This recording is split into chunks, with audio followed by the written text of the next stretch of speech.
Bendito Padre, te damos gracias porque nos permites estudiar la palabra, porque nos permites estar juntos a pesar de la distancia, porque nos permites estudiar de una manera que el Espíritu Santo nos va a capacitar.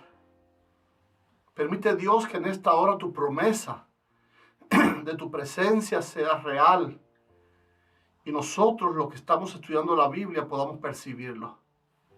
Te pedimos por los hermanos enfermos, por las personas que están sufriendo por causa de la enfermedad, que el poder de tu palabra les alcance en esta noche, que podamos entender la realidad del tiempo en el que estamos viviendo y también el propósito que tienes para nosotros.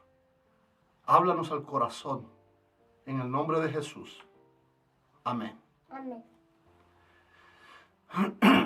Quiero invitarles, mis hermanos, a buscar el libro de Cantar de los Cantares. En este libro poético podemos encontrar muchísimo acerca de la relación que Dios quiere tener con su iglesia y también el propósito que tiene para nosotros. Hace mucho tiempo estudiaba con personas de otras denominaciones y estudié con un hermano de cierta denominación cristiana que me dijo que ese libro no lo debíamos tocar para estudiarlo, porque es un libro pornográfico y sensual. Pero no es así. Hay un mensaje poderoso de amor a través de esa poesía, pero también hay mucha profecía para este tiempo en el libro de Cantar de los Cantares. Yo quiero invitarte a buscar en el capítulo 2 de Cantar de los Cantares y vamos a ver algunos detalles de la poesía que está allí y vamos a ver cuánta revelación hay para este tiempo. En el versículo 1 encontramos allí una declaración para que sepamos quién es el que está hablándole a su novia, a su esposa, a la iglesia. Dice allí: yo soy la rosa de Sarón y el lirio de los valles. Esos dos calificativos son los calificativos que le damos a Jesucristo. Es Jesús el que está queriendo tener una relación, un acercamiento, un reconocimiento hacia su iglesia. Y ahora, después de presentar al novio, el versículo 2 nos muestra a la novia, a la iglesia. Y dice en el versículo 2, como el lirio entre los espinos, así es mi amiga entre las doncellas. ¡Qué cosa tremenda! Ahora nos está explicando aquí que la iglesia para Dios es como un lirio. ¿Qué características tiene el lirio? Pues tiene un color muy blanco, precioso, pero además un olor agradable. Pero dice que ese lirio, esa esposa amada, esa prometida del Salvador, la iglesia de Dios, se encuentra entre espinos. Es interesante, podemos notar que a través de toda la Biblia y a través de toda la historia, es precisamente la condición de la iglesia parecida a lo que se narra en el versículo 2. Desde la crucifixión de Cristo hasta hoy, la iglesia de Dios ha sido atacada, perseguida, humillada. Y por eso Jesús habla de su iglesia como una flor, pero que se encuentra en un territorio hostil. El mundo no es el lugar definitivo para el pueblo de Dios. El mundo tiene características de degradación moral, política, social y física. Pero es precisamente allí donde Dios quiere que su iglesia perfeccione su carácter y se capacite para ese día glorioso en que pasaremos con Cristo por toda la eternidad a un lugar mejor. Insiste en el versículo 3, como el manzano entre los árboles silvestres. ¡Wow! ¿Cómo en la iglesia? Como el manzano entre árboles silvestres.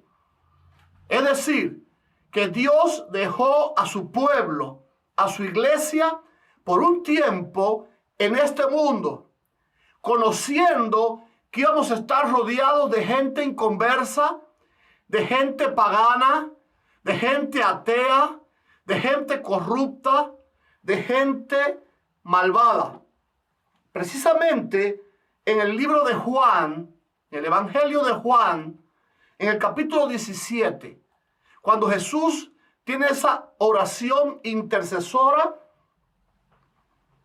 en muchas partes deja bien clara la condición nuestra, pero en el versículo 15 especifica de una manera tremenda el conocimiento a plenitud de en qué condiciones Jesús estaba dejando a su iglesia aquí en este mundo.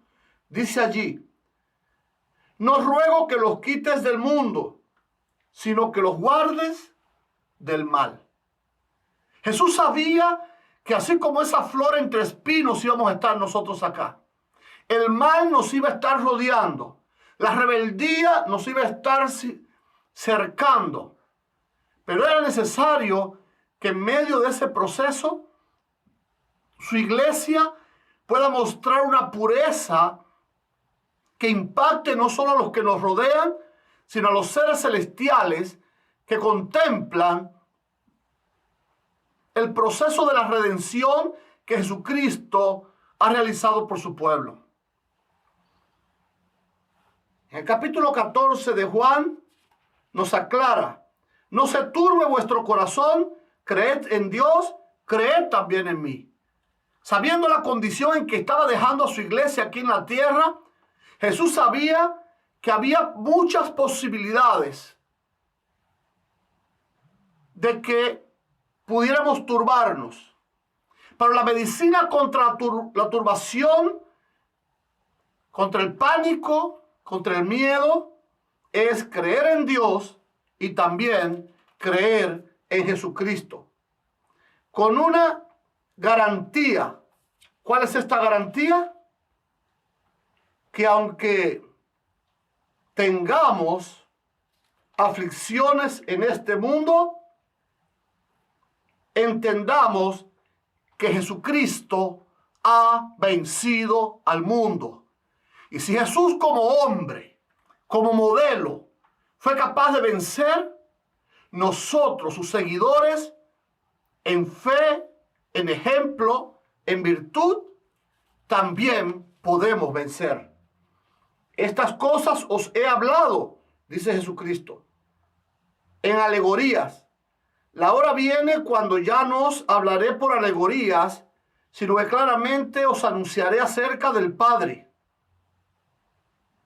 Y en el versículo 27 dice: pues el Padre mismo os ama, porque vosotros me habéis amado y habéis creído que yo salí de Dios.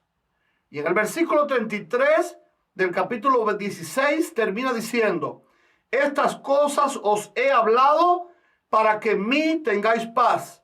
En el mundo tendréis aflicción, pero confiad, yo he vencido al mundo.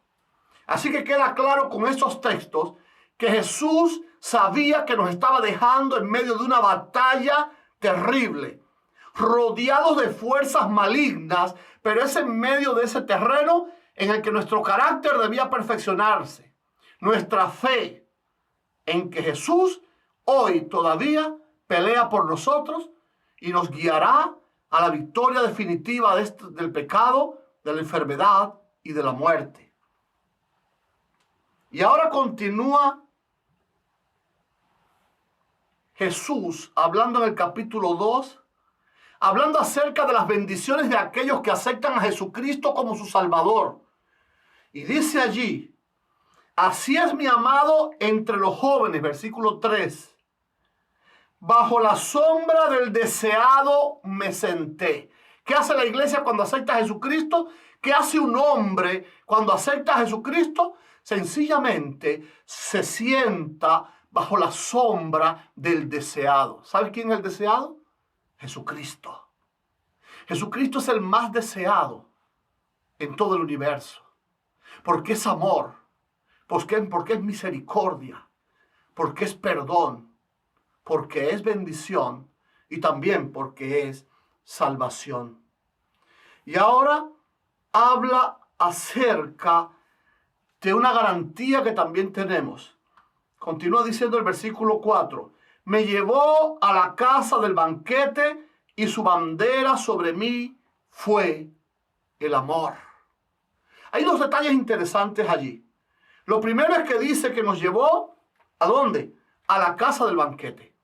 Y es precisamente el anhelo de Dios para su iglesia, que un día nos sentemos en una mesa donde nosotros podemos disfrutar por la eternidad de las bendiciones celestiales sin que nuestros enemigos puedan tocarnos. Ya se lo había dicho a David inspiradamente, y él lo colocó en el versículo 5 del capítulo 23 de los Salmos, donde David escribe: aderezas mesa delante de mí en presencia de mis angustiadores. ¿De qué está hablando allí? Va a llegar el momento, y ya está cerca, en el que tú y yo nos sentaremos en ese banquete. Seremos servidos por el propio Jesucristo. Y la enfermedad, el pecado, el odio, la violencia, la muerte, ya no tendrán más parte con nosotros. Nos contemplarán, pero de lejos, sin podernos alcanzar nunca más, y viéndonos disfrutar de las bendiciones por haber sido fieles y permanecer del lado de Dios, aun cuando parece que los cielos están desplomando. Y lo segundo es importante. Y su bandera sobre mí fue su amor. No sé si ustedes lo han notado, pero cada vez que un descubridor llegaba primero al Polo Norte, ¿qué es lo que hacía? Ponía su bandera allí para identificar que tenía control. Su país, su nacionalidad, tenía control sobre ese territorio. Llegaban a la luna y ponían allí la bandera, también reconociendo autoridad sobre ese lugar. Así que Jesucristo también ha puesto una bandera que señala ante todo el universo que nosotros somos territorio real, donde habita el Rey. Somos pertenencia de Dios y el enemigo no tiene derecho sobre nosotros, ni la enfermedad, ni el dolor, ni la muerte, porque Jesucristo tiene la autoridad sobre sus hijos y la bendición estará garantizada. Ahora, hay dos cosas que la iglesia debe tener claro. La primera aparece allí, bueno, las dos aparecen en el versículo 8. Dice: la voz de mi amado, he aquí, él viene. Así como tenemos estas bendiciones que hemos hablado ahora mismo, también tenemos una responsabilidad y un propósito. En primer lugar, tenemos que saber reconocer la voz de Dios. Y Dios te puede hablar de diferentes maneras y desde distintos lugares. Es verdad que Dios puede hablarte desde un silbo apacible, pero también Dios puede hablarte de en medio de un huracán, de una pandemia, y mostrarte su amor a través del dolor y en medio de las pruebas. Así que, mis hermanos, es importante que tú y yo comencemos a tener una relación con nuestro Salvador de manera tal que seamos capaces de reconocer su voz. No permitas hoy que el enemigo, a través de la enfermedad, a través de todas estas situaciones de la caída moral y política, de la corrupción política y moral del mundo, tú te desanimes, tú te amargues y tú pierdas la bendición de la salvación eterna. Es importante que tú aprendas a reconocer la voz de Dios y que no escuches más ninguna voz en este momento que la de Dios, de aquel que te ama y ha muerto en tu lugar para garantizarte la vida eterna. Y lo segundo es que debemos proclamar. ¿Proclamar qué? Que su venida está cerca. A través de toda la Biblia nos muestra que cuando el mundo se encontrara en una situación como la que se está encontrando hoy, era una señal de que su venida está cerca. Hoy más que nunca, aquellos que amamos su venida y amamos al Salvador, debemos proclamar que este tiempo está pasando, que este mundo está llegando a su fin y que nosotros tenemos la esperanza de un mundo eterno, de un mundo superior donde Jesucristo nos sostendrá, nos sustentará y nos guardará por toda la eternidad. Y ahora en el versículo 10, esta iglesia que reconoce la voz de su Salvador, insiste y dice: mi amado habló y me dijo. Ella está segura de que quien está hablando, ¿quién es? Su Salvador, porque aprendió a escuchar su voz en medio de las tormentas de este mundo. Y ahora escucha que su voz, esa voz del amado, le dice: levántate, oh amiga mía, hermosa mía, y ven. Qué interesante. ¿Por qué tenemos que levantarnos? Porque estamos caídos. Porque la depresión, porque el dolor, porque la amargura nos están robando nuestra fe. Porque la tristeza y la enfermedad nos están robando el gozo de la salvación. Pero si tú y yo nos levantamos en fe, si tú y yo nos levantamos y nos fortalecemos espiritualmente, si tenemos una comunión estrecha con nuestro Salvador, entonces seremos fortalecidos para pasar la prueba que estamos pasando. Y ahora lo segundo es lo más maravilloso. El amado da una orden: hermosa mía, y ven. Levántate y ven. Es hora ya, mis hermanos, de que tú y yo nos levantemos y acudamos al llamado que el Salvador nos está haciendo en esta hora. Hay un llamado parecido a esta orden en el capítulo 25 de Mateo, cuando le dice a las ovejas de la derecha: venid, benditos de mi Padre, y heredad el reino preparado para vosotros desde antes de la fundación del mundo. Ese llamado de venid es igual a este llamado de venid del capítulo 2. Él quiere que salgamos ya de la turbación, del dolor, de la incertidumbre, para que caminemos en fe hacia la salvación eterna. La segunda es mucho más poderosa y la podemos encontrar en 1 de Tesalonicenses 4:13, cuando dice que Jesucristo, con voz de arcángel y con trompeta de Dios, descenderá del cielo y los muertos en Cristo resucitarán primero. ¿De qué me está hablando este texto de 1 de Tesalonicenses? Pues me está diciendo que Jesucristo va a venir con gloria y con poder, y su voz va a ser tan potente que hasta los muertos lo van a escuchar, van a obedecer y van a venir al encuentro de Jesucristo para no participar del sufrimiento y la muerte nunca jamás.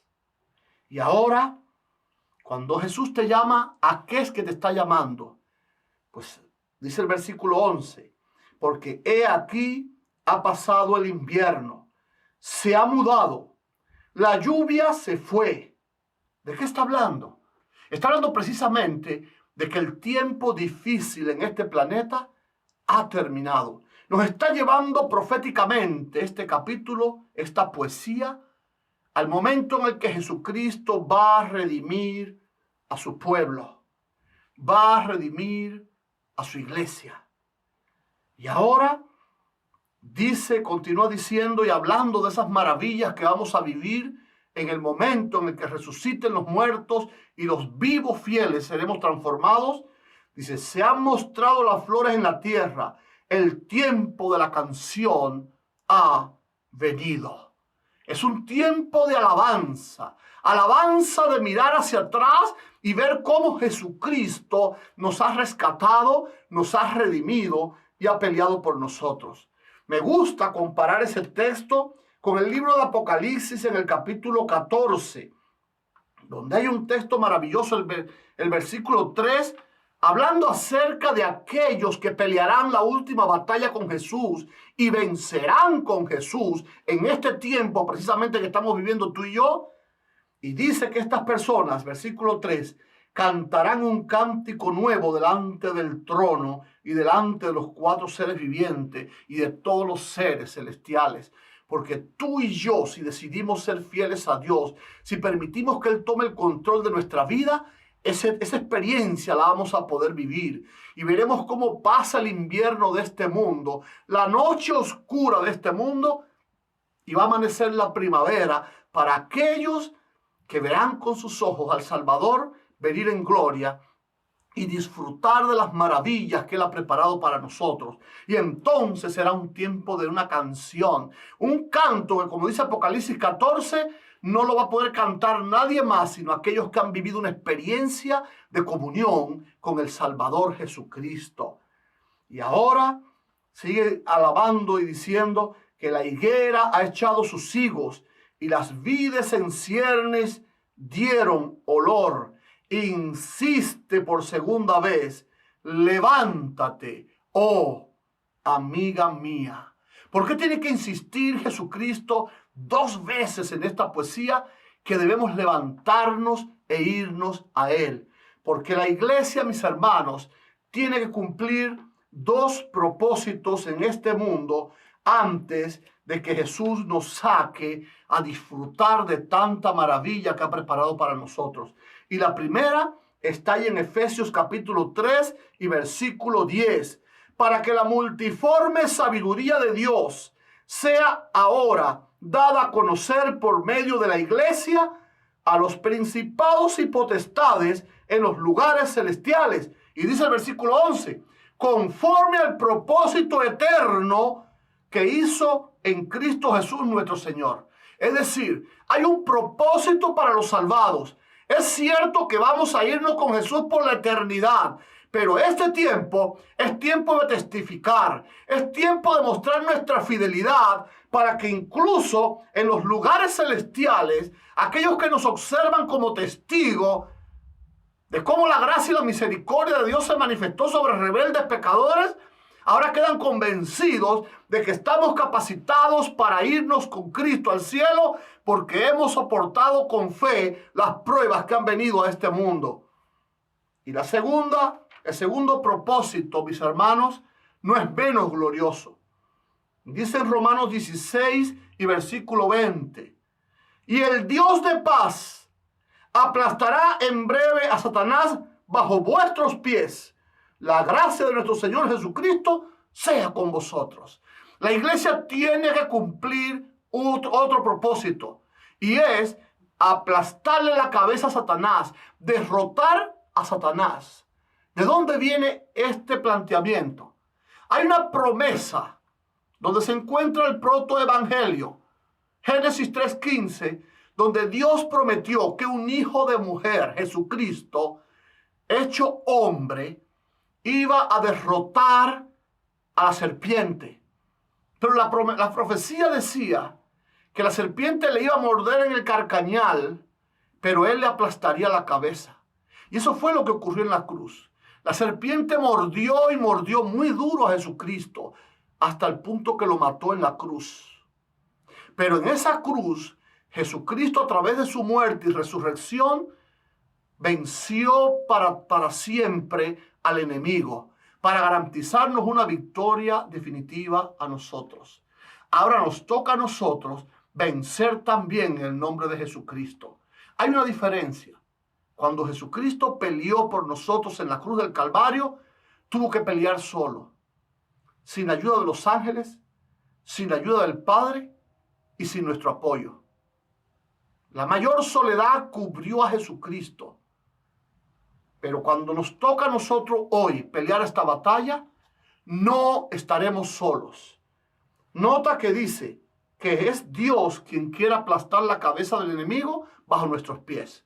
Es decir, que Dios va a estar con nosotros en este proceso y eso nos garantizará la victoria. Y además, la gracia de nuestro Señor Jesucristo también estará con nosotros en esta batalla. No estamos solos. ¿Va a ser difícil? Sí, será difícil, pero vamos a vencer porque hay 2 que pelean por nosotros, Dios el Padre y nuestro Salvador Jesucristo. Ahora, en el versículo 14 nos revela la condición de la iglesia en este mismo periodo en el que tú y yo estamos viviendo y los días que vendrán después de esto. Paloma mía, dice Jesucristo, que estás en los agujeros de la peña, en lo escondido de escarpados parajes. Muéstrame tu rostro, hazme oír tu voz, porque dulce es la voz tuya y hermoso tu aspecto. Este texto me dice que es el momento en el que aquella iglesia que estuvo escondida tiene que salir y mostrar su rostro y mostrar su voz al Salvador. En Isaías 26:20 nos muestra precisamente que estamos en ese proceso o comenzando ese proceso. Allí en Isaías 26 estudiamos esta mañana un texto tremendo donde nos indica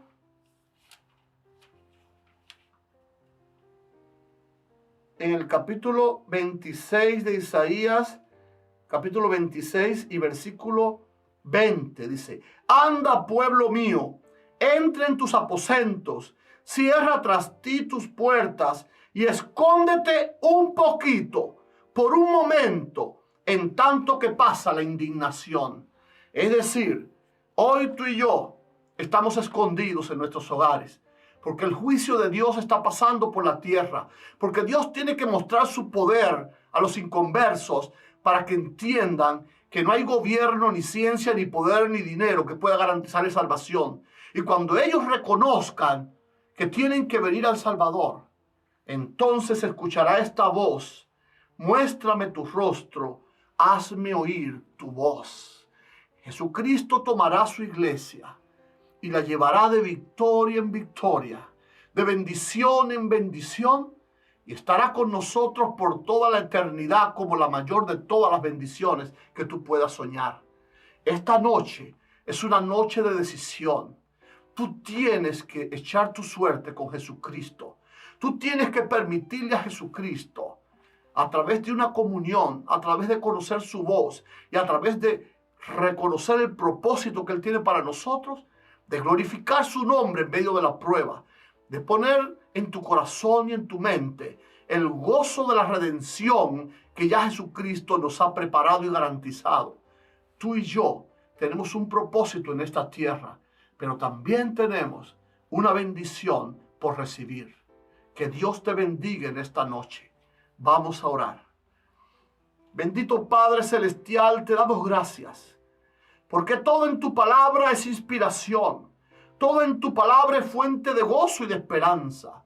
Hoy estamos atribulados por la enfermedad, esta pandemia que ha estremecido al mundo, que nos ha arrancado seres queridos, que nos ha arrancado la alegría.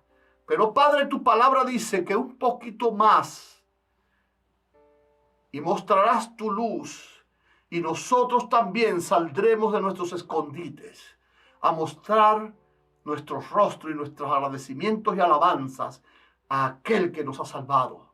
Padre eterno, permite que en esta noche tu palabra poderosa nos sostenga, que nuestra fe se multiplique y fortalezca, porque queremos que con nuestros ojos te veamos venir, oh Dios, y nos lleves por siempre a ese reino de paz, a ese reino de gloria, a ese reino de bendición eterna. Padre, bendice a mis hermanos en esta noche. Quédate con nosotros. Que tu mano izquierda nos rodee y tu derecha nos abrace, para que en esta noche sintamos que no estamos solos y desamparados en este mundo, sino que tú cumplirás tu promesa y tú te gozarás en nuestra salvación y en nuestra liberación. Gracias, porque el sábado ha comenzado y vamos a tener un encuentro especial contigo en este día. En el nombre de Jesús te agradecemos todas las maravillas que harás en nuestras vidas hoy. En el nombre de Jesús. Amén.